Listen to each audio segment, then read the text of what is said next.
উত্তর কলকাতা গেলে খাওয়া দাওয়া হবে না সেটা তো সম্ভব নয় কোনোভাবেই। গিরিশ পার্কের দিকে গেছিলাম আর যাওয়ার আগেই লিস্ট বানিয়ে নিয়েছিলাম যে কোথায় কোথায় খাবো। নিরঞ্জন আগার সবার প্রথমেই ছিল লিস্টে। অর্ডার করলাম লিভার কারি আর 2 পিস টোস্ট। বাড়িতে পাতলা মাংসর ঝোল হয় না, হ্যাঁ ঠিক ওরমই খেতে, কিন্তু মিষ্টি আর রসুনের পরিমাণ দুটোই একটু বেশি। সত্যি বলতে গেলে এখানকার বেশিরভাগ খাবারেই মিষ্টির ধাঁচটা বেশি, তাই সবার ভালো নাও লাগতে পারে, কিন্তু আমি তো মিষ্টির পোকা, আমার এই মেটের ঝোলটা কিন্তু দারুণ লেগেছে। আর ভিড় শুরু হলো যখন, তখন দেখে মনে হলো সবারই এখানকার খাবার বেশ ভালোই লাগে। এটার সাথে একটু পরোটা হলে ব্যাপারটা জমে যেত, কিন্তু টোস্ট দিয়েও মন্দ লাগেনি। ডিমের ডেভিল আর মাটন কোফতাও অর্ডার করেছিলাম। ডিমের ডেভিলটা একটা গোটা হাঁসের ডিম থাকে, যেটা আজকাল খুব একটা দেখা যায় না। বেশিরভাগ জায়গাতে তো অর্ধেক ডিম দিয়েই বানায় আজকাল। ডিমের ডেভিলে আছে মাটন কিমা। মাংসর কিমার পরিমাণ খুব কম নয়, তবে খুব একটা বেশিও নয়। বাইরেটা ভীষণ ক্রিস্পি। এটাতেও কিন্তু মিষ্টির পরিমাণটা বেশ অনেকটাই। মাটন কোফতা ছিল এক প্লেটে 2 পিস। আমি না ঠিক এটার স্বাদটা বুঝতে পারছিলাম না, কারণ মাংসর তেমন কোনো ফ্লেভারও নেই, গন্ধও নেই। নুনটাও কম লেগেছে আমার। মুচমুচে ছিল,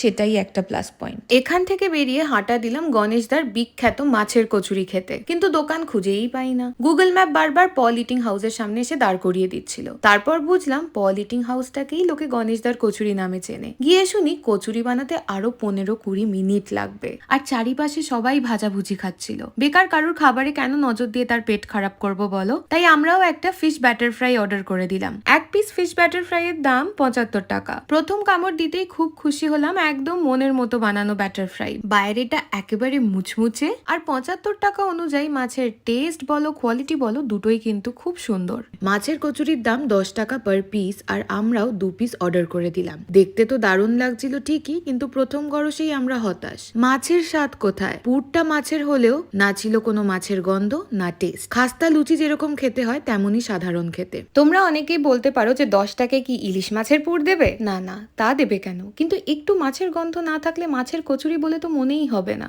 অনেকজন আমাকে বলেছে নীলাচলের মাছের কচুরিটা নাকি বেশ ভালো, তাই পরের বার ওখান থেকে একবার খেয়ে দেখবো। শ্যামবাজারে বাবুলালের ভেটকি মোমোর প্রচুর নাম শুনেছি, তাই ওদিকটা যখন গেছি তখন এই মোমো মিস করা তো কোনোভাবেই সম্ভব নয়। বিকেল 6:30 নাগাদ পৌঁছে গিয়ে দেখি ভিড় উপচে পড়ছে। ওই ভিড়ের মধ্যেই অর্ডার করলাম 1 প্লেট ভেটকি মোমো আর 1 plate chicken cheese momo. Chicken cheese momo 1 প্লেটে 5 পিস ছিল, দাম 60 টাকা। চিকেন মোমোতে যেই স্টাফিংটা থাকে তার সাথে আমুল চিজ মেশানো। ভালো তো হবেই, কোটিংটাও খুব মোটা ছিল না। মোমোর সাথে স্যুপটাও কিন্তু সুন্দর খেতে। এরপর চলে এলো ভেটকি মোমো। আমি তো সাংঘাতিক এক্সাইটেড হয়ে পড়েছিলাম। 60 টাকায় 4 পিস। খেতে খারাপ নয়, মানে চিকেন মোমো খেয়ে অভ্যস্ত তো, মাছের মোমোটা ঠিকঠাক লাগলো আর কি। আমার মতে একবার খেয়ে দেখার জন্য ঠিক আছে। এবার পেটটা কিন্তু বেশ ভালোই ভরে গেছে, কিন্তু এত দূর এসেছি দিলরুবা যাব না, তাই আবার হাঁটা দিলাম। হাঁটছি, ঢেকুর তুলছি আর খাবার হজম করার চেষ্টা করছি। উত্তর কলকাতার পুরনো রেস্টুরেন্টগুলোর একটা আলাদাই চার্ম আছে। গেলেই যেন চারিদিক দিয়ে নস্টালজিয়া ঝরে ঝরে পড়ে।